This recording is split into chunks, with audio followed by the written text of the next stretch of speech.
बिस्मिल्लाहिर्रहमानिर्रहीम। तो जी मैं हूँ असद हबीब कासमी और आज हमारा टॉपिक है क्रिटिकल थिंकिंग का पार्ट 2। पार्ट 1 हम ऑलरेडी कवर कर चुके हैं। इसके अंदर हम देखेंगे क्या जो हमारे ऑब्जेक्टिव्स हैं, ब्रीफ सी डेफिनेशन टच करेंगे, पिछली क्लास में हम कवर कर चुके हैं। कैरेक्टरिस्टिक्स देखेंगे कि क्या होते हैं क्रिटिकल थिंकिंग के और स्किल्स कौन सी रिक्वायर्ड होती हैं क्रिटिकल थिंकिंग अगर आपने करनी है तो कौन सी स्किल्स आपके लिए ज़रूरी हैं, और फैक्टर्स कौन से हैं जो क्रिटिकल थिंकिंग को इम्पैक्ट करते हैं, बढ़ाते या घटाते हैं, और ways to enhance critical thinking, कौन से तरीके हैं जिनसे आपकी क्रिटिकल थिंकिंग बढ़ सकती है। तो डेफिनेशन वैसे तो ऑलरेडी हम कवर कर चुके हैं, लेकिन हम थोड़ा सा पढ़ लेते हैं। Mode of thinking about any subject. Critical thinking क्या है? एक सर्टेन किस्म का स्टाइल है थिंक करने का जिसके अंदर किसी भी सब्जेक्ट, कंटेंट, प्रॉब्लम के बारे में कि जिसके अंदर thinker do not simply accept all arguments and conclusion. ऐसा मोड है थिंकिंग करने का जिसके अंदर थिंकर सिंपली एक्सेप्ट नहीं करता, क्या करता है? एविडेंस मांगता है उन आर्गुमेंट्स का जो उसके सामने पेश किए गए हैं। तो देखते हैं कि कैरेक्टरिस्टिक, अब कैरेक्टरिस्टिक की मीनिंग क्या है? खसलतें किस शक्ल में होगा? क्रिटिकल थिंकर हमें किस अंदाज में मिलेगा? तो क्या मिलेगा? Asking the question. आपको हमेशा क्रिटिकल थिंकर क्वेश्चंस करते मिलेगा, खामोश नहीं मिलेगा। क्लियर है? और क्या? Examining the evidence. इवन अगर एविडेंस भी आएगा तो उसको एग्जामाइन करेगा। Analysing the assumptions. अब एनालाइजिंग द अजम्पशंस जो उसके बाद आएंगी उनको बाकायदा एनालाइज करेगा, उनको परखने की कोशिश करेगा। Avoiding emotional reasoning. Emotional reasoning नहीं देगा, उसको अच्छे से समझने की कोशिश करेगा। मतलब क्या है? जज्बात में आके उसको मान ले ऐसा नहीं है, ठंडे दिमाग से उसको चीजों को सोचेगा। Considering others interpretations. सिर्फ अपनी नहीं चलाएगा, अगर बाकियों की इंटरप्रिटेशन है तो उनको भी अहमियत देगा। और क्या? Tolerating ambiguity. अगर कोई कंफ्यूजन है तो उसको भी ये एक्सेप्ट करेगा और उसको सॉर्ट आउट करने की कोशिश करेगा। चले आगे चलते हैं। स्किल्स कौन सी रिक्वायर्ड है क्रिटिकल थिंकिंग अगर आपने करनी है तो? Acquisition of information. आपने नॉलेज गेन करने के लिए एफर्ट देनी है। एक्विजिशन मींस हासिल करना। रिफ्लेक्शन, रिफ्लेक्शन बोलते हैं अक्स।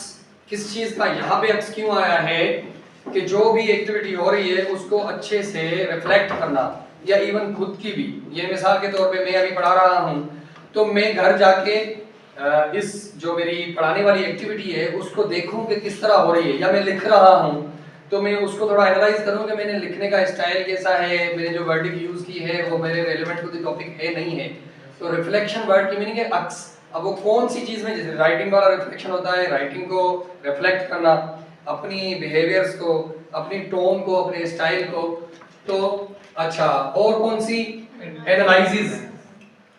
बगैर एनालिसिस के आगे नहीं बढ़ना, किसी चीज को चेक करते हुए आगे चलना। अगर आप चाहते हो कि आपको क्रिटिकल थिंकर बनो तो आपको ये वाली हैबिट डेवलप करनी हो। क्रिएटिविटी, आपके माइंड में ये चीज होनी चाहिए कि मुझे ऐसे ही नहीं चलना है अपनी जिंदगी, नहीं, कुछ ना कुछ मुझे कुछ ना कुछ करना ही है, तो ही आपके अंदर ये चीज डेवलप होगी।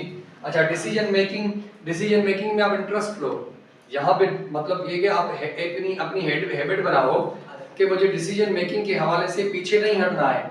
इवन आपको भले कहीं पे दुश्वारी भी हो रही है और उस दुश्वारी की वजह से डिसीजन मेकिंग में कोई गलतियां भी कर जाते हो तो भी कोई इतना फर्क नहीं पड़ता इस चीज से, लेकिन आप इस चीज से पीछे नहीं हटोगे मुझे डिसीजन मेकिंग नहीं करनी।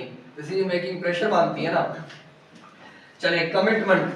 आपने कमिटेड होना पड़ेगा क्योंकि ये क्रिटिकल थिंकिंग थकाती है, और उस थकाने की वजह से, क्योंकि डीप थिंकिंग है ना, हेडेक हो जाता है बंदे को, तो आपने हार नहीं माननी और आपने कमिटेड रहना है कि मुझे ये हैबिट डेवलप करनी है। और एकदम आपने हैबिट डेवलप कर ली तो आपको ये कमिटमेंट आपके लिए इजी हो जाएगा, या क्रिटिकल थिंकिंग आपके लिए एक रूटीन सी चीज हो जाएगी और आप करते भी हो रूटीन में। चलें, debate, habit of debating. Debating, खामोशी से सुनते रहना against the habit of debating है। नहीं, आप डिबेट करो, और यही जो ग्रुप स्टडीज में आपसे ये जो एक्टिविटीज करवाई जाती हैं उसमें यही तो चीज हो रही होती है। तो डिबेट करना यानी बहस व मुबाहिसा। और इन्फरेंस, लफ्ज की मीनिंग है क्यास, अपना कंक्लूजन निकालना, इसकी हैबिट भी आपको डेवलप करनी पड़ेगी। और रिसर्च, किसी भी पर्टिकुलर टॉपिक को बार बार टच करना, फिलहाल आप ये समझ लें। और क्यूरियोसिटी, कोई अपने अंदर एक सवाल पैदा करना। अगर आप ये वाली जो आपने कर ली ना स्किल्स आपने अगर डेवलप कर ली तो आपकी क्रिटिकल थिंकिंग की हैबिट बन जाएगी, और अगर आपकी क्रिटिकल थिंकिंग की हैबिट बनेगी तो आपके लिए इनोवेशन फिर मुश्किल नहीं रहेगा। आगे चलते हैं, फैक्टर्स इन्फ्लुएंसिंग क्रिटिकल थिंकिंग। कौन से फैक्टर्स हैं? Intelligence is the main factor. Yes sir. अगर आपका आईक्यू अच्छा है, अगर सिंपली समझे तो अगर आप अक्लमंद हो, आप होशियार हो, तो आपके लिए फिर ये आपकी क्रिटिकल थिंकिंग को बढ़ाएगा। तो intelligence is the main factor that affect a person's ability to critically think. Intelligence बहुत जरूरी है। जिसके पास इंटेलिजेंस नहीं होती उनके लिए क्रिटिकल थिंकिंग की हैबिट डेवलप करना बहुत मुश्किल है। चलें, अदर फैक्टर्स कौन कौन से हो सकते हैं? बिलीव्स, अपना बिलीफ हो, सर्टन आपके पास कोई अकीदा, कोई ना कोई जो ना वो बिलीफ हो।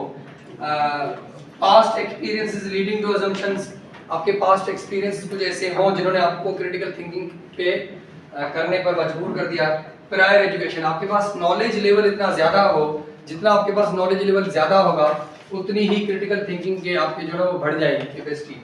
अच्छा, वेज टू इनहेंस, क्या कर सकते हैं कि आपकी क्रिटिकल थिंकिंग बढ़ जाए? तो कौन कौन सी चीजें जो आपको करनी पड़ेंगी? Don't believe everything you are told. जो आपको बोला गया आप जस्ट उसको मान लो, ये नहीं करो। डोंट बिलीव, ऐसे ही एतबार नहीं कर लो एवरीथिंग यू आर टोल्ड, जो आपको बोली गई है आप उसको खंगालो जरूर। और consider more than one point of view, एक पॉइंट ऑफ व्यू को लेके आप डिसीजन ले लो नहीं, डिफरेंट साइड्स आप उसकी चेक करो उस टॉपिक की जिस पे आप थिंकिंग कर रहे हो।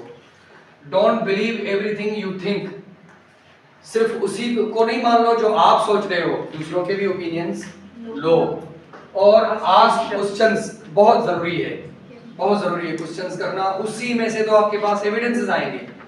और रिसर्च डीपर, सुपरफिशियल पे नहीं चलो किसी भी टॉपिक पे, डिफरेंट काइंड्स ऑफ जो है ना वो आप डीप में आप जाके इन चीज़ों को एक्सप्लोर करो, मुख्तलिफ जो टॉपिक चल रहा है।